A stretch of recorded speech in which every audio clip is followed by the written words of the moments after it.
few Americans really understand how much of our land has been taken over.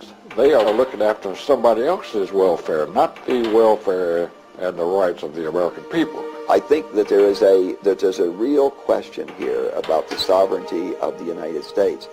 It permits, I should say, really, that U.S. troops may be deployed under UN command. Well, what I now know is that just because you join the U.S. Army doesn't necessarily mean that you'll be fighting for the U.S. And that means eternal resistance to this idea that we are somehow going to disappear in some new world order. When Bill Clinton delivered his acceptance speech at the 1992 Democratic National Convention, the only person he mentioned, other than his mother and grandfather, was his history professor at Georgetown University Foreign Service School. As a teenager, I heard John Kennedy's summons to citizenship. And then as a student at Georgetown, I heard that call clarified by a professor named Carroll Quigley. Professor Quigley's 1,300-page book, entitled Tragedy and Hope, described the small elite, which he said actually runs the United States. Quigley labeled it the network and said it consists of men who are cosmopolitan and international, close to governments, equally devoted to secrecy and the secret use of financial influence in political life. Quigley wrote that this network always prefers big government, big federal spending, large foreign giveaways, and the stability of a planned society rather than the uncertainties of the free market. Professor Quigley taught his student from Hope, Arkansas, how to tap into the power centers of the network. When Bill Clinton became president, he surrounded himself with people who shared that vision. When Bill Clinton took office in 1993, he appointed his Rhodes Scholar roommate as his personal foreign policy advisor. Strobe Talbott had spent 22 years as a writer for Time magazine, where his writings revealed his eagerness to get rid of patriotism, American sovereignty, and independence. In the July 20th, 1992 Time, Talbott wrote an article entitled The Birth of the Global Nation. He enthusiastically predicted that in the next century, nationhood as we know it will be obsolete. All states will recognize a single global authority. In fact, wrote Talbott, national sovereignty wasn't such a great idea after all. Talbott bragged about how our national sovereignty and independence have already been diminished by the International Monetary Fund and the General Agreement on Tariffs and Trade, or GATT agreements. He boasted that the internal affairs of a nation are no longer off limits to world government. For his article, Talbott received an award from the World Federalist Association, a group committed to world government, and a congratulatory letter from Bill Clinton. Later, President Clinton appointed Strobe Talbott to the #2 post in the U.S. State Department. Strobe Talbott and those who dream of putting the United States under a single global authority know that Americans will never vote for world government. So instead, they talk about global governance, a global village, a global neighborhood, a global economy, a global commons. That means the sea, the air, and outer space. They talk about reforming the United Nations and expanding NATO. The solution to the problems they raise is always more international agencies wielding more and more control over American land, private property, natural resources, economy, trade, military forces, and even our personal relationships. The global governance bureaucrats in the Clinton administration have a close working relationship with the bureaucrats in international organizations. Together they use two principal techniques to increase the power of global organizations: treaties and international conferences. November 20th, 1989. With much fanfare and plenty of pictures of children, national news media announced that the United Nations adopted the Convention on the Rights of the Child. The United Nations agreed that all countries should make sure that the rights of children everywhere are protected. A treaty to protect children? Not according to constitutional attorney Michael Farris. If the UN Convention is ratified, parents can't spank their children, they can't take them to church without a supervisor from the UN looking over their shoulder, making sure that they like what's going on. They can't choose alternative forms of education, either within the public schools or home schools or private schools. They cannot make decisions that keep their children away from pornography or other kinds of illicit material because the child has freedom of access to information. They lose control of any decision making that would go against the politically correct thinking of the day. This treaty proclaims broad rights of children, which presumably can be asserted against their parents. Article 12 would give the child the right to express his own views freely in all matters. Article 13 gives the child the right to receive information through the media of the child's choice. And Article 31 gives children the right to rest and leisure. The Convention on the Rights of Children goes on to prescribe that the education of the child shall include support of the United Nations, global education, multiculturalism, feminism, and environmentalism. And who will decide whether parents are obeying the UN Treaty? A United Nations committee created by Article 43. We should not have people outside this country mandating how we'll educate our children, what we'll do for our kids, when we'll do it, or what they'll read, or what they'll be exposed to, and what parental control will be. I don't really believe that our government should interfere substantially with child rearing. It would be wrong for states to tell parents what they could or what they should do with their children, or for the federal government. But when you take that beyond the state and the federal government to an international organization that would seek to tell you, for instance, that you couldn't take your child out of certain sex education classes in our schools, for example. I think a family ought to have a right to understand what values it supports in that arena and to protect the child in relation to those values. But the United Nations does not agree. In 1995, at the UN compound in Geneva, Switzerland, UN officials chastised Great Britain for allowing parents the freedom to choose spanking as a means of discipline, and for allowing parents to withdraw their children from sex education classes in public schools. We have to understand that a treaty in the United States is the highest law of the land, co-equal with the Constitution, co-equal with federal laws passed in accordance with the Constitution. I'm not so much worried about the World Court enforcing it against American citizens as I am the United States District Court for the District of Maryland or New Hampshire or Rhode Island enforcing this decision based upon the tribunal's decisions from Geneva as to what the treaty means. The Children's Defense Fund, for example, could bring a lawsuit against a Christian school or a homeschooling family or a group of families and say that your homeschooling, your Christian school approach violates the UN Convention on the Rights of the Child, and it would be enforceable in American courts. Presidents Ronald Reagan and George Bush refused to sign this treaty, but President Clinton supports it and had Madeleine Albright sign it. President Jimmy Carter signed the United Nations Convention on Discrimination Against Women in 1980. Presidents Reagan and Bush refused to support it. But now Bill Clinton is pushing for ratification. The women who are behind this treaty are women who are not interested, as any ordinary American would be, in marriage, love, children, having a family. Quite the opposite. They tend to be women who want marriage to go away, who promote homosexual rights, who promote abortion on demand, all of these things that are totally contrary to the wishes of the vast majority of American women and men. Article 1 on the UN Treaty on Women would abolish discrimination against women in the political, economic, social, cultural, civil, or any other field. This treaty covers marriage, family, church practices, other religious customs and beliefs, and every other area where society might otherwise choose to respect those differences. In case of any doubt, Article 2 states that the treaty would even extend to what it calls customs and practices. Article 3 would require us to pass new federal laws in social, economic, and cultural fields.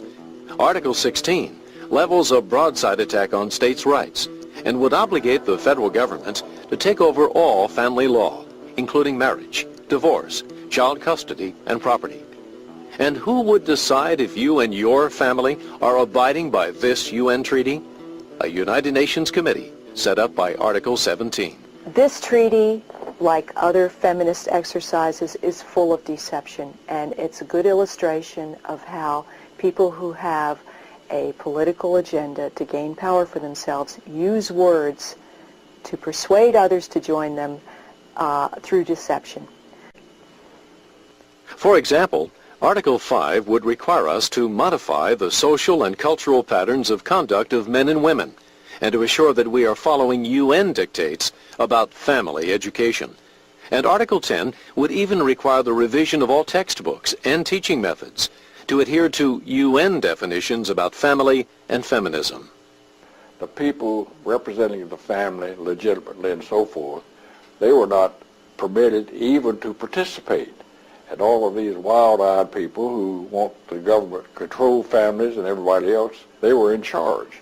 Jesse Helms is chairman of the U.S. Senate subcommittee that oversees treaties. He opposes these UN treaties. Well, of course, these treaties that emanate from the United Nations, they are looking after somebody else's welfare, not the welfare and the rights of the American people. And that's the reason I look askance at every one of them. Meanwhile, the Clinton administration is pushing hard for another series of treaties that would give international organizations control over our national economy. The Chemical Weapons Treaty purports to ban chemical weapons, but many critics believe this will seriously damage U.S. national security. There are parts of the treaty that seem to suggest that you cannot put intelligent limitations on the export of technology, that everyone who signs the treaty must trade freely in all of the technologies of chemical warfare. Well, of course, every other country in the world would love it if they could have immediate required access to American technology in this area. We probably have the most sophisticated such technology in the world. I don't want to export that technology. I don't want there to be a treaty out there that even hints or suggests that we have to. That's something over which we must exercise control, and we must make the judgments. We, meaning leaders whom we can hold responsible. But the UN Chemical Weapons Treaty provides no such accountability. Though it would give both allies and enemies our most sophisticated technology, many dangerous countries, such as Libya, Syria, Iraq, and North Korea, have not signed the treaty. Other countries with significant chemical weapons arsenals, such as Iran and Russia, have indicated that they will not comply with the treaty. In spite of the potential damage to U.S. national security and the unverifiable and unenforceable nature of the treaty, the Clinton administration succeeded in getting the U.S. Senate to ratify the Chemical Weapons Treaty in 1997. The Chemical Weapons Treaty, of course, doesn't do one thing to protect the American people against chemical warfare. Yet it has caused many people to have a false sense of security. It's interesting. We have a new chemical weapons ban treaty for which the people that are most likely to threaten us are not a party to. It's not much of a treaty. What did we accomplish with it? We accomplished nothing other than limiting ourselves to have a weak negotiating position with those very adversaries that we face today. Another dangerous UN treaty that would damage our national economy is the law of the sea. Nearly 3/4 of the world's surface is covered by water. American companies harvest minerals from the sea that are important to our industrial and military defense. In the late 70s, the Carter administration developed a treaty that would effectively give the United Nations decision-making authority over the world's vast ocean riches. And we have succeeded in adopting a convention covering practically every aspect of the uses and resources of the sea. But President Ronald Reagan opposed the treaty. Doug Bandel worked on the law of the sea during his administration. It really did two things. The first is it established a principle of essentially socialism. It said that all the unclaimed resources on the seabed would be owned by, as they put it, the common heritage of mankind. What they meant, of course, was by the United Nations. And the ownership would be vested in governments around the world. And he saw that as utterly inconsistent with the principles of free enterprise. His second concern was the way the UN would implement that principle, which was essentially to create another United Nations called the International Seabed Authority. And that Seabed Authority would have under it its own corporation, the enterprise, to go mine the seabed on behalf of the governments of the world. And this would run like the United Nations. It would have a council and an assembly and committees and a huge bureaucracy. It would be taking money from the West, the industrialized countries, and giving it to third world countries. So it would be part of this whole scheme of what was called the New International Economic Order, an attempt to take money from the West and hand it out to third world governments. Well, he saw this kind of a mechanism as being utterly inconsistent with American interest, and he was quite willing to stand up to the rest of the world and kill the treaty for that reason. The Clinton administration has revived the law of the Sea Treaty. It locked the United States into the World Trade Organization. The World Trade Organization is basically a UN of world trade, a Supreme Court of world trade, which will basically dictate to countries whether or not they're violating world trade rules. And world trade rules take supremacy over all internal laws of various nations. So what you got is sort of a global Supreme Court handing down orders to nations and states, and it's got the capacity to allow countries to fine one another. But the goal of this basically is to subordinate national decisions to global decisions, and all national decisions done in the national interest to the exigencies, if you will, of world trade. In other words, if your national decision interferes somehow with world trade, for example, if Americans have a Buy American policy, the World Trade Organization will come in and say, that violates global trade rules, you have to change your laws. The World Trade Organization, headquartered in Geneva, sets, administers, and enforces global rules of trade. It includes a legislature, an executive branch, and a Supreme Court that decides trade disputes, whose rulings cannot be vetoed by any nation. Despite assurances from GATT proponents that passage of this treaty would not interfere with the sovereignty of the United States, in its very first case, it ruled against the United States. The first country sued under the World Trade Organization was the United States of America. We were sued under it by the Venezuelans because we would not accept fuels that did not meet our clean air standard. Well, we worked long and hard to clean the air up in this country. We lost the suit in the World Trade Organization, and now a body of people in the World Trade Organization, most of them not our friends, most of them actually our enemies in terms of foreign policy, have now dictated that we'll import dirty fuel and burn dirty gasoline in California because we've signed a treaty, a GATT treaty. And this is the great threat here. The World Trade Organization is one of about 4 or 5 organizations which I believe the proponents of the New World Order hope to create into a global world government. Would give much control over U.S. land, energy, and private property to various agencies of global governance. Scientist and ecologist Dr. Michael Kaufman discovered the then-secret 1,000-page document written to implement the Biodiversity Treaty. People need to understand that this innocent-looking 18-page document is a time bomb waiting to go off.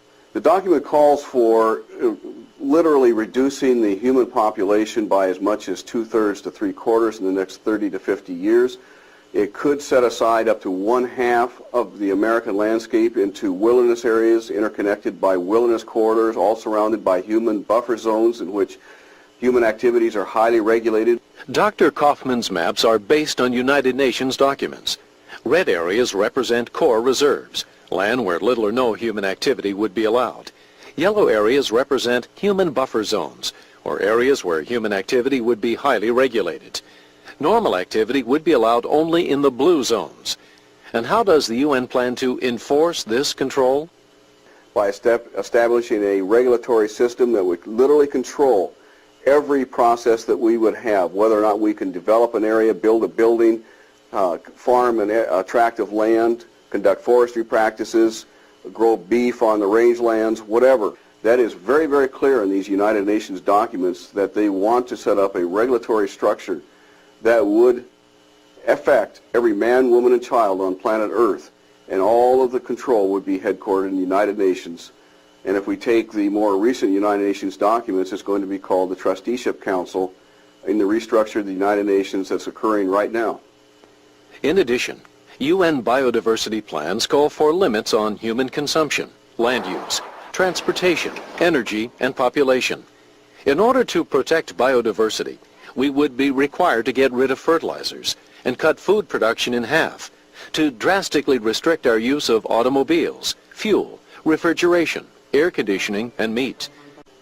The Biodiversity Treaty was not ratified by the U.S. Senate, but later President Clinton did sign it, and it is the favorite project of Al Gore, as set forth in his book, Earth in the Balance.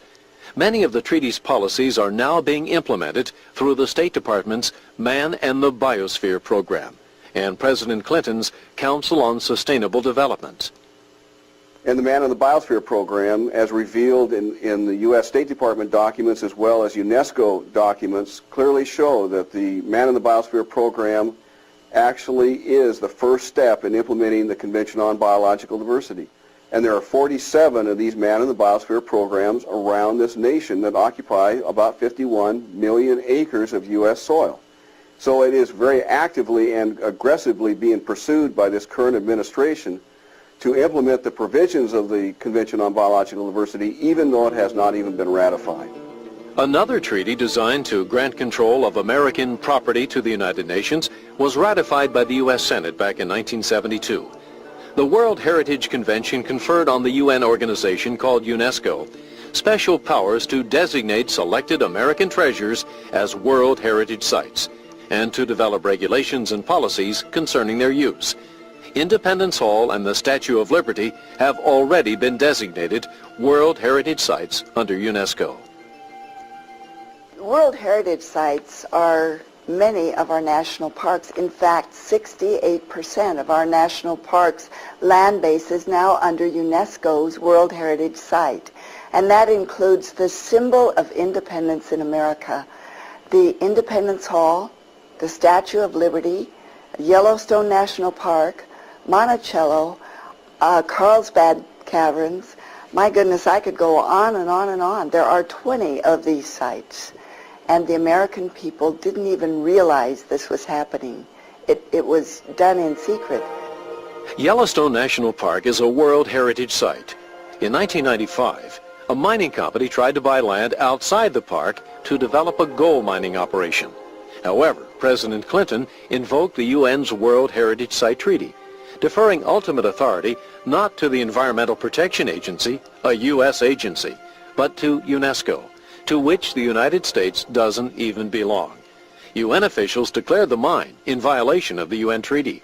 The environment is being used for a power struggle. The environment is being used for centralized government. The environment is being used to make a one-world government. And if you don't think this is not occurring, just see what's happening in the United States. Congressman Don Young represents a growing number of Americans concerned about United Nations takeover of American land and property. He introduced the American Sovereignty Protection Act to restore authority for decisions about U.S. lands and property to the American government. This is an awakening call that we are facing a battle against those that want to destroy a great United States of America. Few Americans really understand how much of our land has been taken over by the UN or UNESCO. All these treaties are dangerous attacks on American freedoms, national security, land ownership, and private property.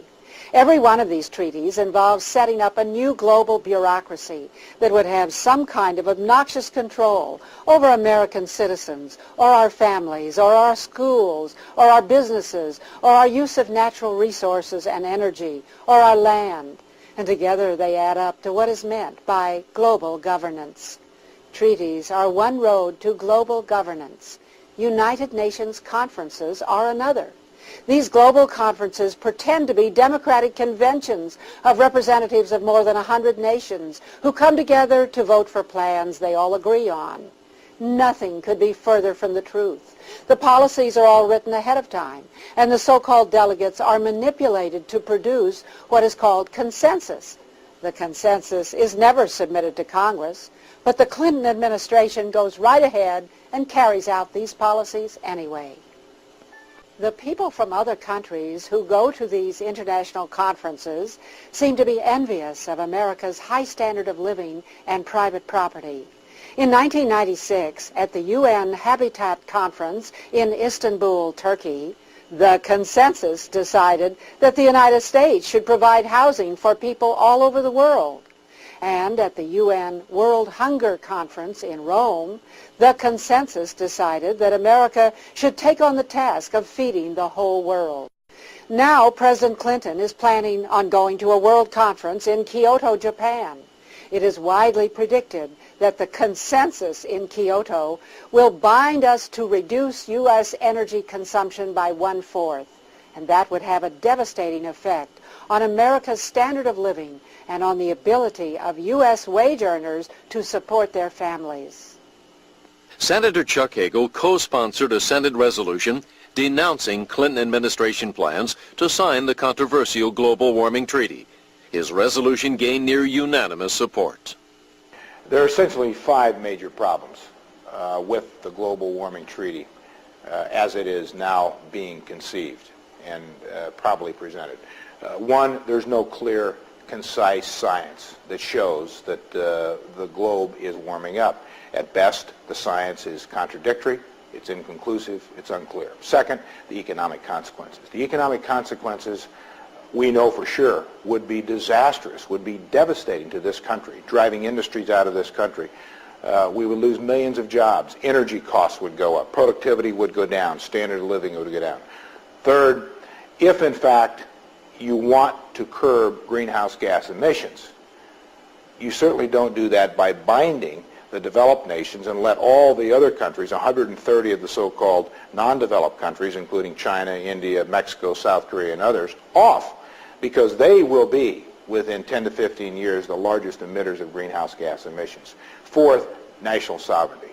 This cuts right at the heart of national sovereignty of the United States of America. We, in essence, if we signed this treaty, would be saying we would allow an international body to come in and dictate to our industries, our businesses, our people, what they could do and what they couldn't do. Use of what energy, which sources of energy, the cost of energy. And fifth, national security implications. If this treaty was signed, it would have disastrous implications on our national security. It would mean that we would have to fly less.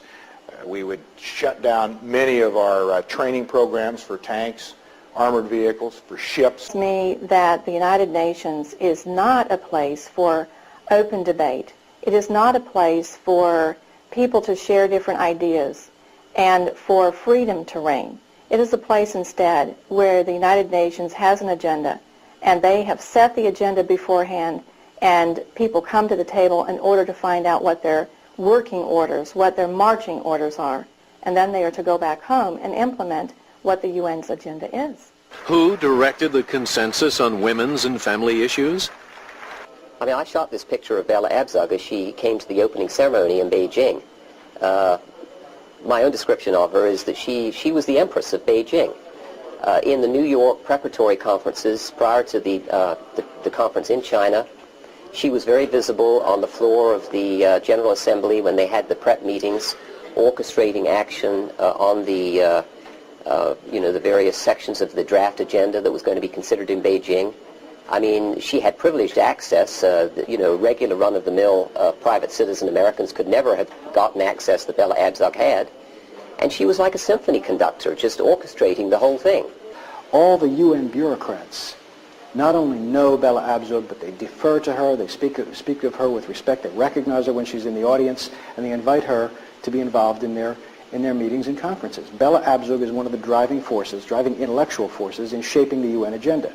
And of course, her agenda is always what it has been. She was frank enough about it when she was in Congress. She is in favor of destroying the foundations of American society and family life and destroying the foundations of the American economy and replacing it with socialism. When the American delegation returned to the United States, Madeleine Albright announced that Beijing had produced an international women's movement of activists, advocates, and advisors to the nations of the world. The Clinton administration set up the President's Interagency Council on Women, a federal entity composed of high-level representatives from 30 federal agencies, whose mission is to implement the commitments under a document called Bring Beijing Home.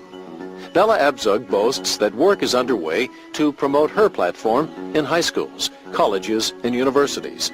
And Congress and the American people never had the chance to vote on any part of it. The most revealing thing about the 3 UN conferences that I have attended is that they have a very set agenda. The United Nations is trying to impose its ideas on the rest of the world. But how are they going to pay for it? I attended a press conference by the World Bank when I was in Rome, and it was very clear that they plan to implement many of the ideas coming to consensus at these different conferences. And who is the biggest funder of the World Bank? The United States is.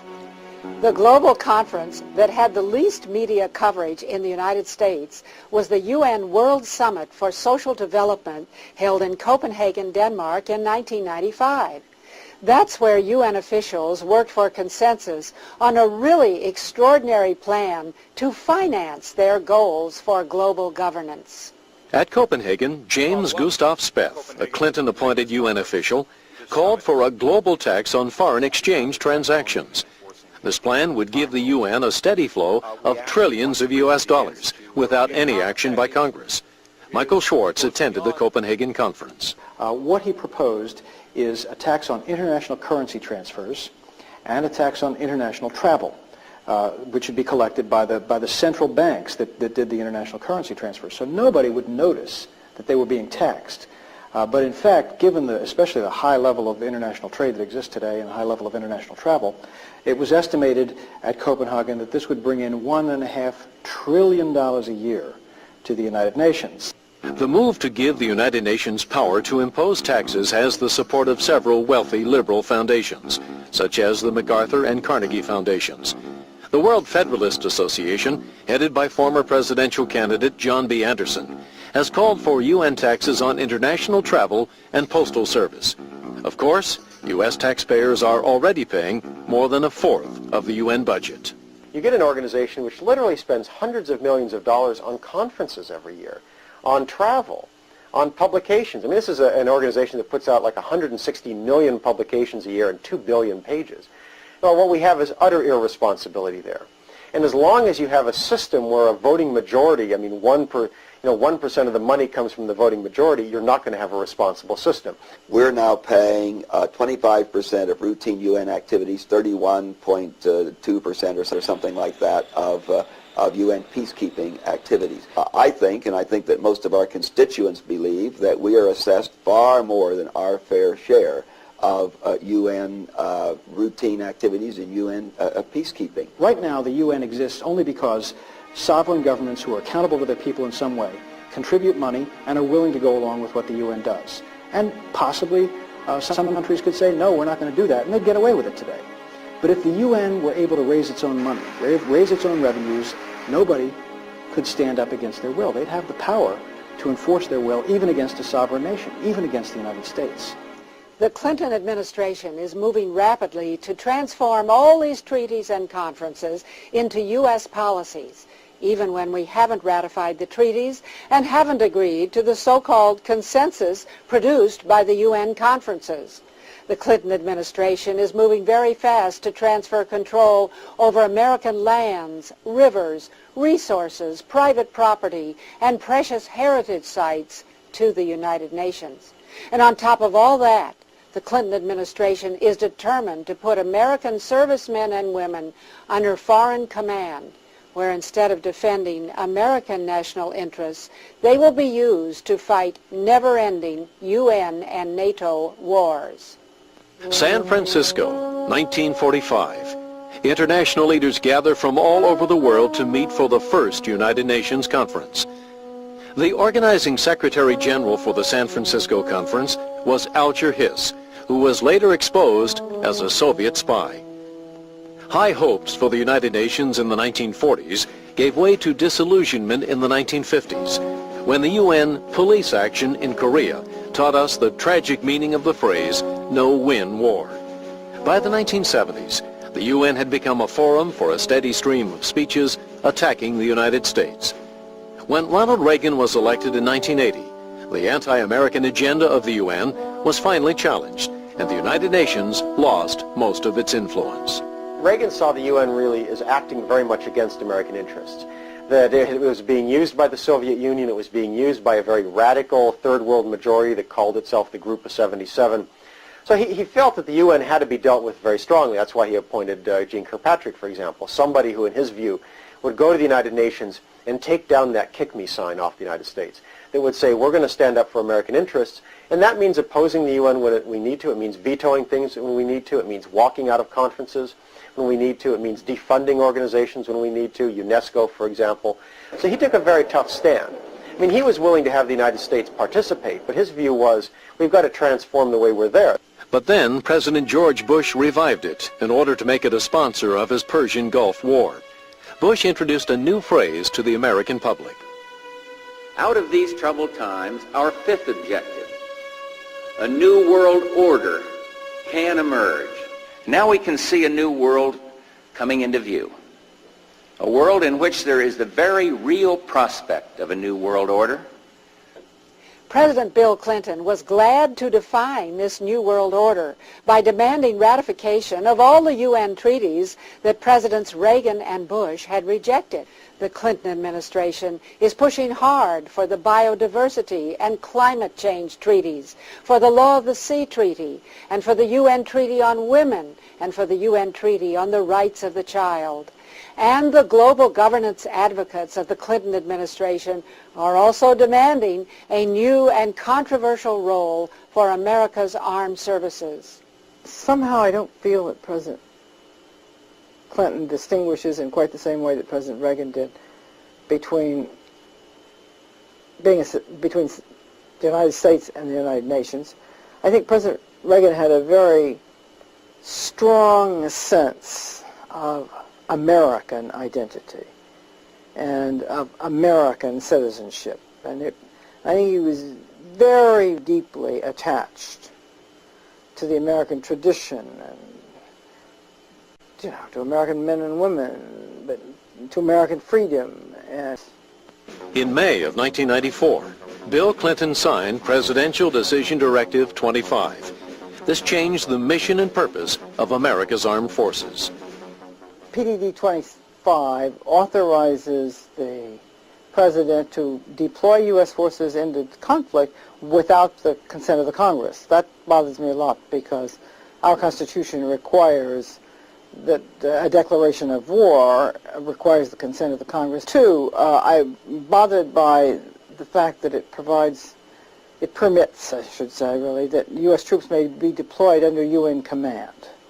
What makes UN command so very dangerous is that it would put U.S. forces under commanders and with other groups with whom they, are not familiar, with whom they have never exercised, whose language they do not speak, and who do not know them and don't know what they can do and what they can't do. So I think that the capacity for damage and the danger is really magnified under any kind of operation that takes place under UN command. Witness Somalia. Under PDD 25, American troops were sent into that country's civil war under foreign command as so-called UN peacekeepers. American forces were ambushed, leaving 18 American soldiers killed, plus 54 wounded. On television that evening, Americans saw Somalians dancing on jeeps and dragging a dead American serviceman through the streets. Our Rangers should not have been in the streets of Mogadishu unless we had complete operational control. U.S. forces were not sufficiently heavily armed. They had asked for, their commanders, their American commanders, had asked for heavier armor and heavier weapons, and they had been turned down under the peacekeeping policies that were formulated by the same people that formulated PDD 25. Parents of two of the slain American soldiers spoke to a Senate subcommittee. I told the President today that Casey did die in vain. My son's death served no purpose. His courage and sacrifice have been wasted. When Al Gore, our Vice President, tells the parents of the young men who were shot down in that friendly fire helicopter accident over Iraq, you should be proud of your son who died as a UN soldier. That was a wake-up call to a lot of Americans. As a congresswoman, it bothers me because most young men and women who sign up for service in the United States Armed Forces pledge to give their all, their life, their liberty, their pursuit of happiness. They lay everything they have on the line to serve America.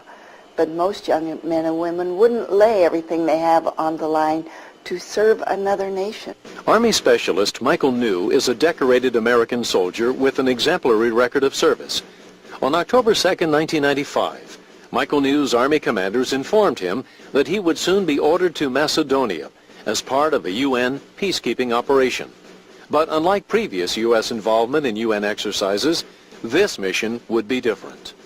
When we fought in Korea, we fought there as U.S. soldiers, side by side with soldiers from other countries in pursuit of a UN goal, with the understanding that we also had a vital national interest that was being pursued there. When our soldiers go to Macedonia, they go there in effect as UN soldiers. They wear the UN insignia. They give up their Department of Defense, their DOD identification card. This is the first time in history where we've had all the combination of factors of UN foreign commanders, UN uniforms, and clear direction to stop being exclusively a United States soldier. Taking the UN identity card, for example, into Macedonia was one of the requirements. When the order first came down, I was stunned. I was shocked. It just struck me as wrong. How could they do that to me? How could they ask me to swear an oath of loyalty to America and then expect me to turn around and forget about that oath by putting on someone else's uniform? Michael New decided to approach his commanding officer. I went to my commander, and I told my commander, very simply, I took an oath to defend the Constitution of the United States of America against all enemies, foreign and domestic. My Army enlistment oath is to the Constitution, and in that oath I cannot find any reference to the United Nations. Specialist New was court-martialed for refusing to wear the UN uniform. Michael New's case is the first time where there's a real test of the sovereignty of the United States of America in a way that positions the Constitution against internationalist thinking.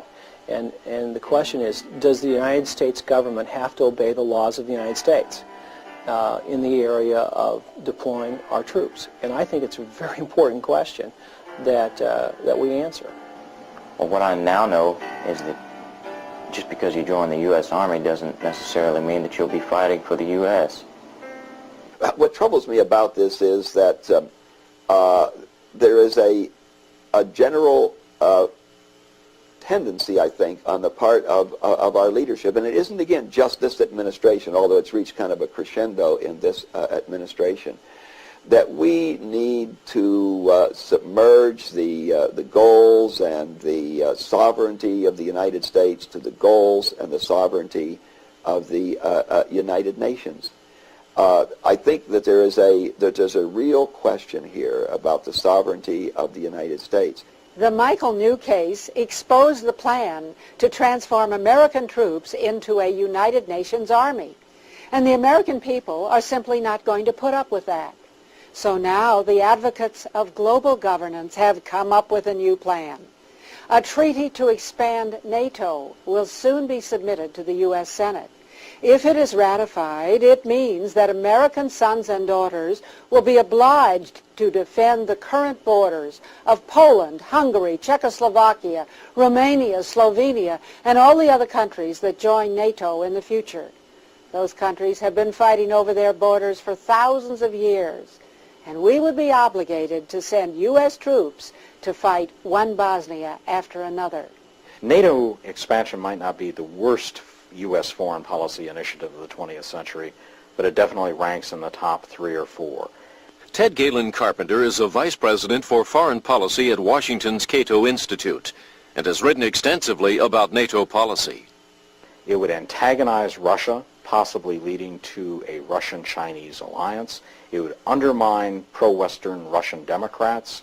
It would create security commitments that we could not fulfill to the new East European members of NATO without a U.S. nuclear guarantee, and it would entangle us in any number of potential Bosnia-style crises in Central and Eastern Europe. It is a dreadful, potentially catastrophic idea. The advocates of global governance are all around us. Public school textbooks are filled with concepts about world citizenship rather than American independence, about protection of the earth and biodiversity rather than human rights, and about definitions of the family to conform to the feminist consensus in Beijing and the UN treaties about women and the child. The National Education Association passes a resolution every year calling for global education in the schools. I received this letter from Walter Cronkite, the longtime icon of television news, asking me to contribute to the campaign for global change. He urged a global call for a reinvigorated United Nations, permanent UN peacekeeping forces, an international court, and a strong commission for sustainable development that would restrict our private property rights. Global treaties and conferences are a direct threat to every American citizen. They are an assault on your right to raise and educate your children as you see fit. They are an attack on your ownership of your private property and on American ownership of our national treasures, such as our national parks. They are an attack on your pocketbook, because if the UN ever gets taxing power, there's no limit to how much of our money it can grab. And they are an attack on the American standard of living, because their goal is to steal American wealth and redistribute it to the rest of the world. Global treaties and conferences are an assault on the soul and the sovereignty of America, because they mean that young American men and women will be sent around the world on phony peacekeeping expeditions. Our Declaration of Independence and United States Constitution are the fountainhead of the freedom and prosperity Americans enjoy. That freedom is threatened now. The price of liberty is eternal vigilance.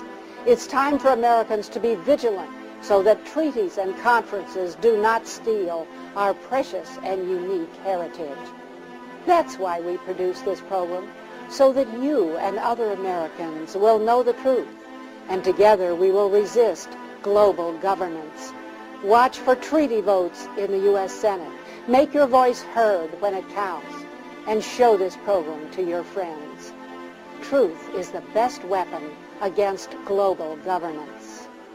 What I'm seeing is an escalation of the takeover of command and control of our military, the takeover of a large portion of our land base, and the conquering of America's freedom and spirit of independence and self-reliance. Whether we move left or right or center, the destiny of our country ought to be determined by Americans. And to see our own leaders surrendering that sovereignty to global institutions, it seems to me nearly approaches a sellout and a betrayal of the Founding Fathers and of the idea for which America was founded. I simply reject the notion that somehow we can go to countries where there is less freedom, less respect, less dignity for any affected population, whether it be women or children, and get them to tell us what we ought to be doing. I think as responsible individuals, given the capacity to make consequential choices by our government and ultimately by God who created us to be free, we don't need an international organization to tell us how to treat our children, how to treat ourselves, how to treat our women, how to fashion our families. As free Americans, we can make those decisions right here at home.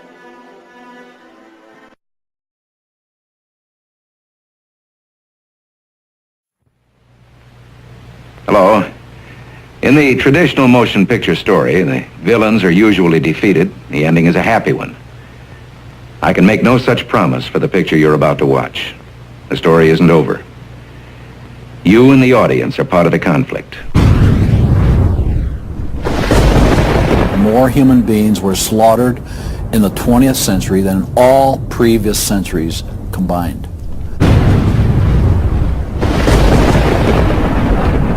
We're talking a congressional record, 135 million dead. Their entire purpose was to detach our culture from any moral anchors whatsoever. You look at the changes in America since 1960, perhaps. The whole culture's been transformed. They're coming out of the belief that the village should raise the child. And the village means the government. They have deliberately destroyed the American family, understanding that's the foundational block that builds a society. If we lose the Judeo-Christian framework, we're lost forever. While the USA goes around the world expounding on the virtues of its way of life, it is obvious that those in charge place little value on human life. They are willing to kill thousands, even millions, for profit, for power, for money, for oil and resources. The USA doesn't even value the lives of its own citizens. Witness the numerous testings of weapons, drugs, medications, pesticides, GMOs, subterfuge on its own population. The state itself is ultimate. If there's nothing, no law higher than the state, and if there's no law higher than the state, there's no appeal against it. They're training them for the collective, and a collective mindset and a dependency mindset. And it seems that they, again, want to have people be uneducated, so then they do become wards of the state. They're dependent on the government to provide everything for them. So, meet the mentally ill of the USA and the victims of the many who go without being cared for. Meet the disposable people. The political pundits and politicians have started a mantra about gun control in order to gain more control over the population. It's not the guns, stupid. It's the lack of care for your own people. It is suggested that the USA get its own house in order before dictating to the rest of the world. Use the many blessings and resources of the land, the people, for your own, and not for trotting around the globe, killing others for profit, whilst those at home suffer. The capitalist system sees people as a disposable commodity, to be thrown out if not productive or useful in some way. The American dream. You have to be asleep to believe it. Once people figure it out, they're going to do what people everywhere do. They're going to start protesting, and they're going to start revolting. And when that happens, that's when the powers that be feel threatened, and they use the power that they have.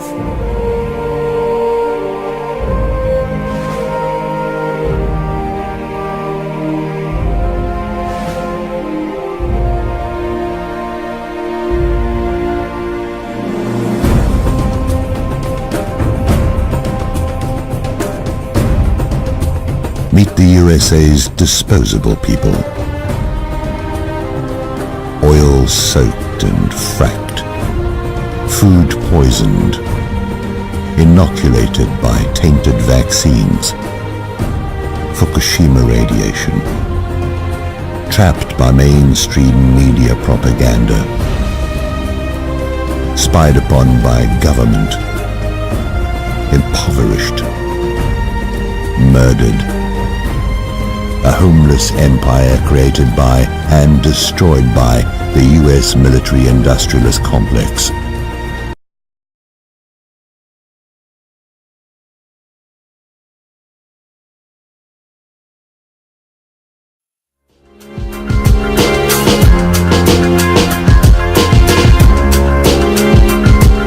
In 2005, an arrangement between Canada, Mexico, and the United States was made. This arrangement, unannounced to the public, unregulated by Congress, merges the United States, Mexico, and Canada into one entity, erasing all borders. It's called the North American Union, and you might want to ask yourself why you've never heard of this. In fact, there is only one mainstream reporter who's actually heard of and has had the courage to cover this issue. The Bush administration's open borders policy and its decision to ignore the enforcement of this country's immigration laws is part of a broader agenda. President Bush signed a formal agreement that will end the United States as we know it, and he took the step without approval from either the U.S. Congress or the people of the United States. It's a deal that few have even heard of. It's being done again by very few people at the very top on behalf of the investment class, but the working class of people, political officials across our country, from communities, from cities and so forth, they don't know anything about this. This isn't some trade agreement. It is a total removal of sovereignty from these countries, which will also result in a completely new currency called the Amero. The American Constitution will eventually be obsolete. You would think that a situation like this would be on the cover of every major newspaper. That is until you realize that the people who are behind this movement are the same people behind the mainstream media, and you are not told what you're not supposed to know. The North American Union is the same concept as the European Union, the African Union, and the soon-to-be Asian Union, and the same people are behind all of them. And, when the time is right, the North American Union, the European Union, the African Union, and the Asian Union will be merged together, forming the final stages of a plan these men have been working on for over 60 years. A one-world government. And if we have learned anything from history, it is that power corrupts, and absolute power corrupts absolutely. This is Aaron Russo, a filmmaker and former politician. To his left is Nicholas Rockefeller of the infamous Rockefeller banking and business dynasty. After maintaining a close friendship with Nicholas Rockefeller, Aaron eventually ended the relationship, appalled by what he had learned about the Rockefellers and their ambitions. And now they're going to do Iran, you know, and it's all one thing leading to another, leading to another, leading to another. Now, I would say, no, what are you doing this for? What's the point of this thing? You have all the money in the world you ever want.